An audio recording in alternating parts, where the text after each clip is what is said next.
Winnie Mandela, la lionne de la liberté. Winnie Madikizela Mandela est née le 26 septembre 1936, dans un petit village du Transkei, en Afrique du Sud. Dès son plus jeune âge, elle est confrontée à l'injustice du système de l'apartheid. Pourtant, malgré les obstacles, elle se distingue par sa soif de savoir et sa détermination.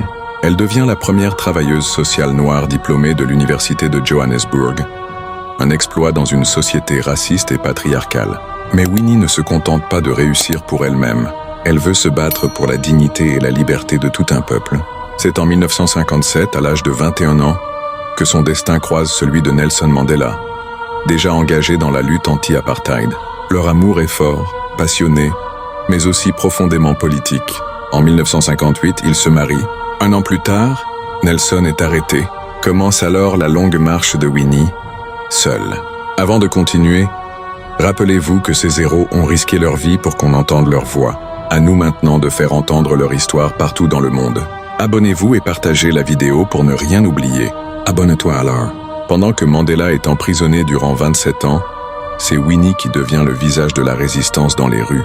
Intimidée, arrêtée, torturée, mise en résidence surveillée, rien ne la fait fléchir. Elle devient la voix du peuple, un symbole vivant de courage et d'insoumission. Elle prononce des discours enflammés, organise la lutte dans les townships et inspire des générations entières. Winnie Mandela n'a jamais cessé de se battre, même quand tout semblait perdu. Mais cette vie de lutte, de douleur et d'isolement finit par éroder leur union. Controverses et séparation.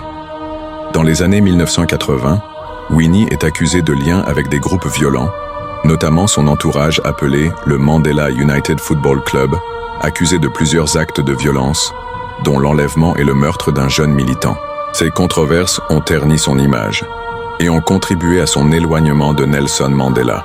Après la libération de Nelson Mandela en 1990, Mandela et son épouse Winnie paraissent ensemble devant les foules, main dans la main et toujours le poing levé, en symbole d'unité. Mais leur relation est déjà fragile. Ils se séparent en 1992 et divorcent officiellement en 1996. Malgré cela, Winnie reste une figure incontournable de la libération sud-africaine. Aimée par les masses, controversée par les élites, elle incarne la complexité et la force des femmes africaines qui se lèvent face à l'injustice. Dans son héritage, Winnie Mandela reste une figure complexe, militante inébranlable, mère de la nation, mais aussi personnage controversé. Pour beaucoup, elle est une héroïne qui a tenu tête au régime le plus brutal. Pour d'autres, elle symbolise aussi les dérives d'une lutte armée sans encadrement. Elle est décédée le 2 avril 2018, à l'âge de 81 ans.